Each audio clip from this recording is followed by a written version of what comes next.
To start this one off, I'm going to pull the fuel tank. I'm not going to go too far with it. I just want to make sure the inside is clean.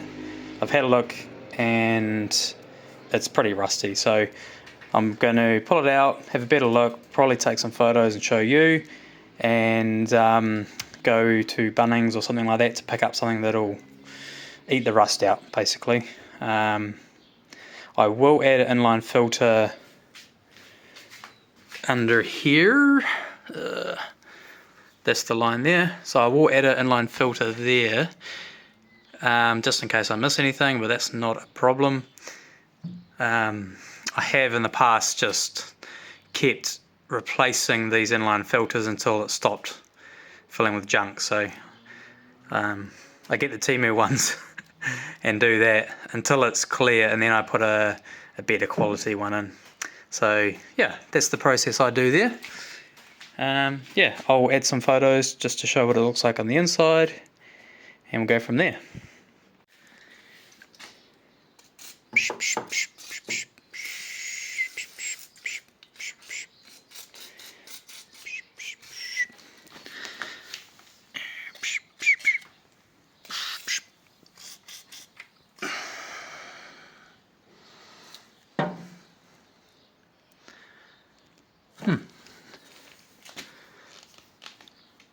That's actually not where the fuel's supposed to come from.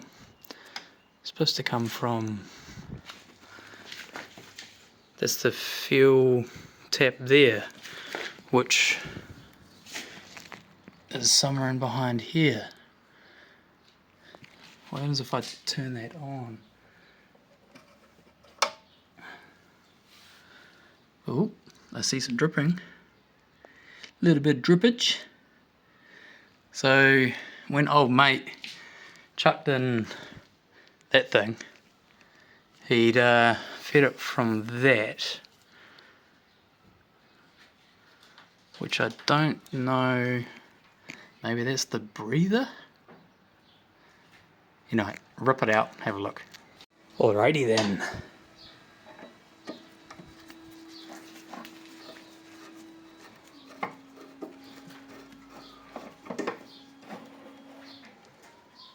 Okay.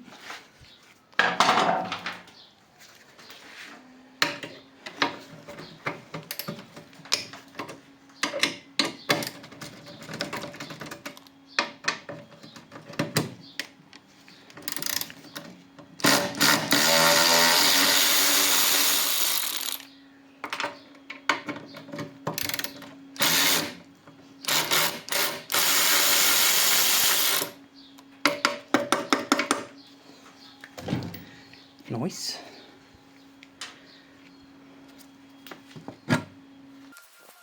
Parts bucket.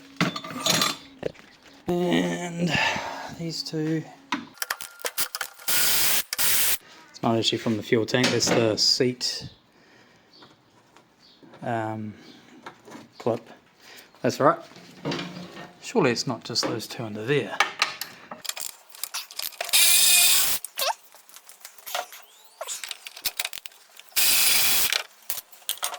Okay, so there's a fuel line under there. Still pretty solid. I've got to look for more bolts now. Probably under this cover. Cracked open the back here and found some cool things. Poncho, comb, 10-cent piece, 1982, and a newspaper. January 30th, 1995. And looks like Honda is about a third of Toyota. The week that was. 34 New Zealanders were still unaccounted for after the earthquake which devastated the Japanese city of Kobe. Water restrictions, the exclusive Brethren Church abandoned a 3.4 million defamation action against MP Mick Smith. I'll have a read of that later. Wonder if any vouchers in here are still valid. I've got to take this off to take this off to get to a couple of bolts under here. Is like some wings that come from the tank, I believe. Yeah, looks like I'm going further than I was wanting to, but it is what it is. Had to set up a ladder to get to some bolts up here. And I'm just getting a bit of WD-40 on these. Already sprayed it from the underside. I don't know, shoot and hope. Can't see it. And there's more in here. Douse them with some lube.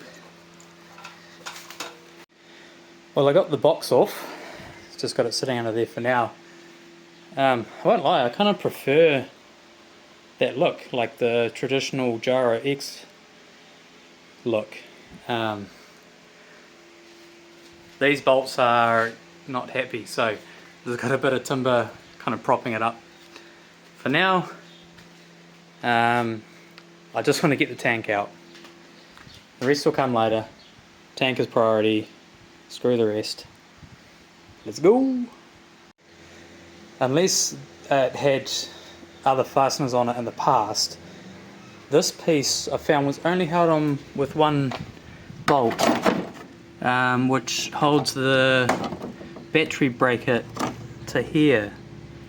So just took that off, gave it a bit of a wiggle, and up she came. Oh,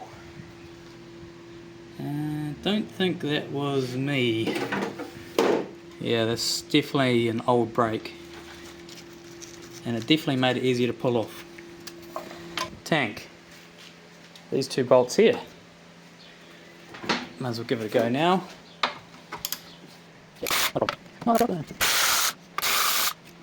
I recommend these sort of things. Very cheap, 100 New Zealand dollars at Top Mac. It had a little flapper here, but I took that off, just pushed the button. I like it because it doesn't exert too much torque and it saves you from snapping bolts. When things get hectic and I'm kind of at my last resort, I just use this impact driver with an adapter. I do like my rattle guns, as some people know, but for things like this, like I said before, I don't want to just be snapping stuff and having to repair stuff later. It's just going to create more work. Nothing wrong with a bit of WD-40. The appropriate tool, which sometimes is a rattle gun, Keegan.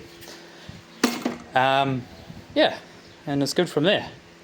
But that looks loose now. Oh, better find that. Yeah, sweet as. I'll pull that out. This will be the fuel level sender, whatever you call it. Traced it back to here. I don't want to just disconnect it and then pull the wire through and pull the tank. I'd rather try and pop this off the top here so that I don't lose any reference. Yeah, the goal is get the tank out.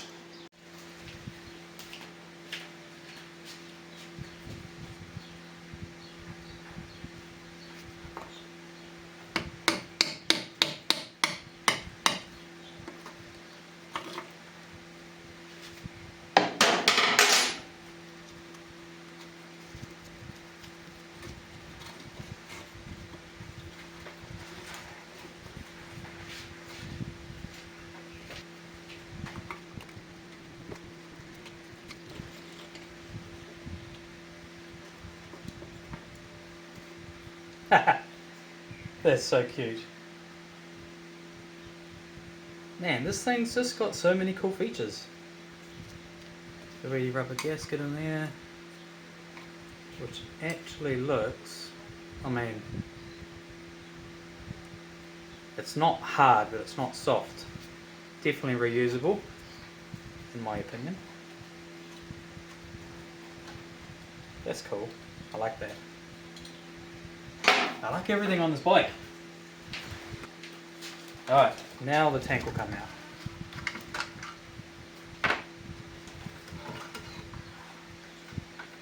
Yeah, buddy.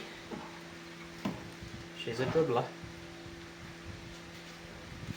And I always like Instead of having bags and bags of bolts, just stick them in the hole. Okie dokie. This is what I normally do my oil changes with.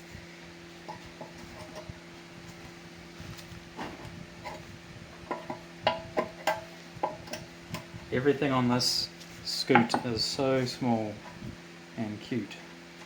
Everything on this scoot is so small and cute.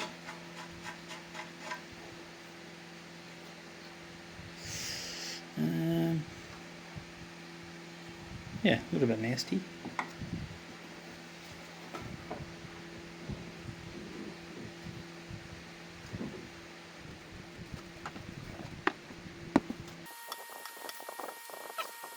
Okay. This got a screen on the inside. Just popped off a little O-ring, and it's broken. It's supposed to be this left part of it in there. Sticks up in there, and it just a bit of a pre-filter for the fuel. So I've just got to try and fandangle that out of the hole. Yeah, try and drain it out. So I got it moving just with some needle nose pliers. See how crusty this is.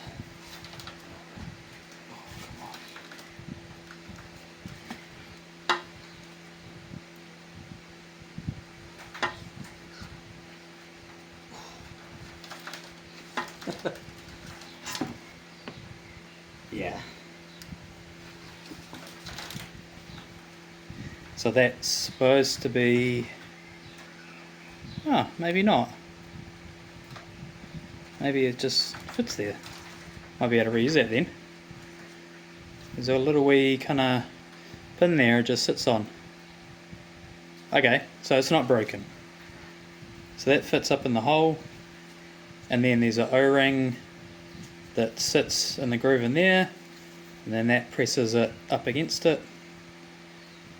Cool. And I know it works because it turned the fuel on and off before. So should be sweet as. Now let's see if there's anything in here.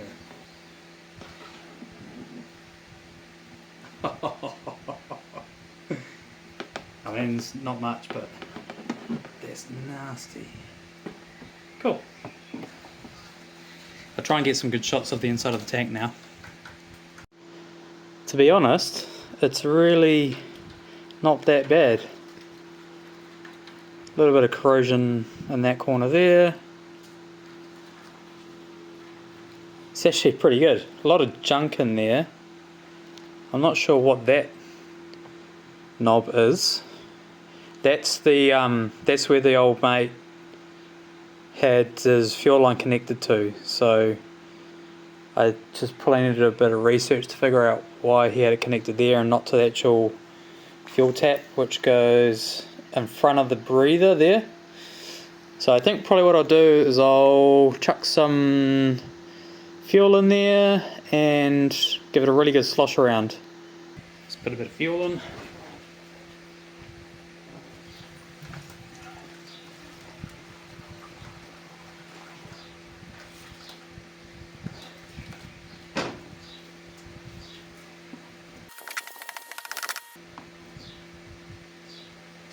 Yummy.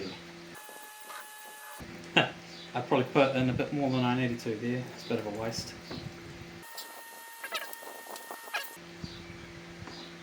Alright. Let's have a look now. Not too much better. All the lumpy stuff, I think it's just trapped in varnish. Fuel varnish. So I'm not sure.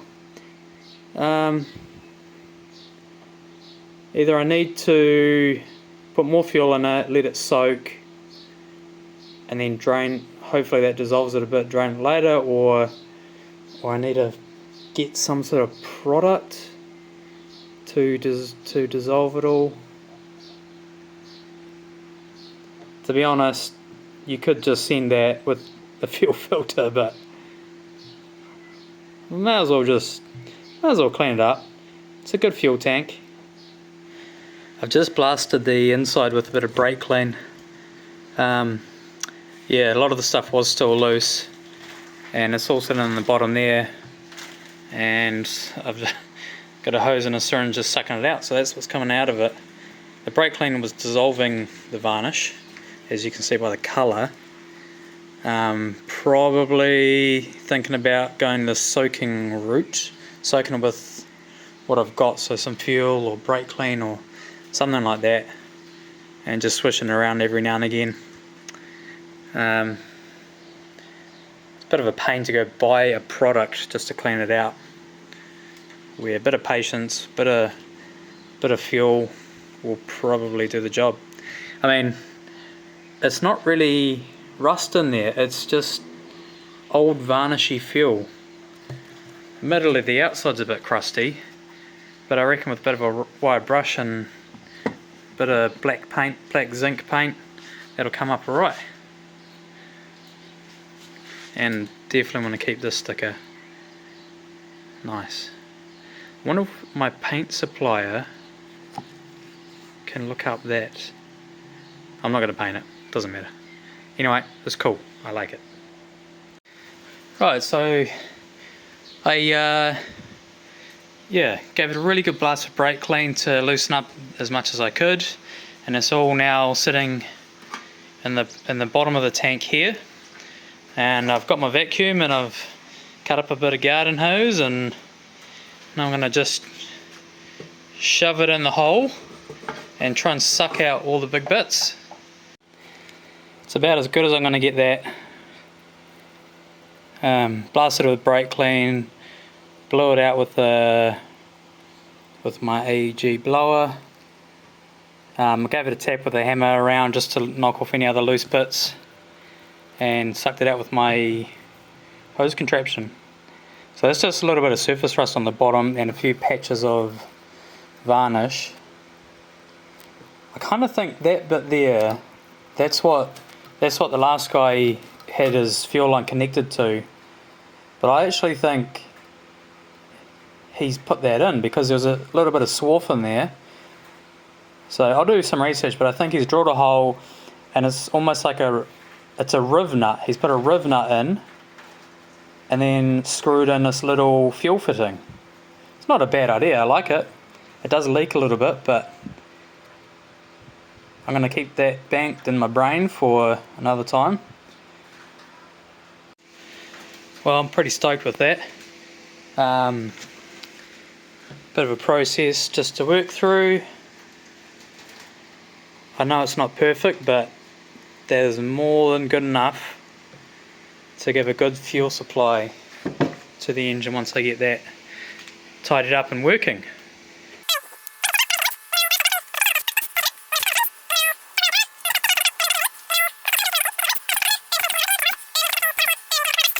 But I think that's gonna end up being a really good tank. The bottom is better than the top, which is good because then it shouldn't be any pinholes. I'm not sure how I'm going to deal with that because it does leak a little bit. I'm sure I can fix that or remove it potentially if it's not supposed to be there. The wee fuel tap, I'll just pull it apart, give it a clean up the screen, get a new O-ring for it, and yeah, she's gonna be good. Yeah, saved it, happy with that.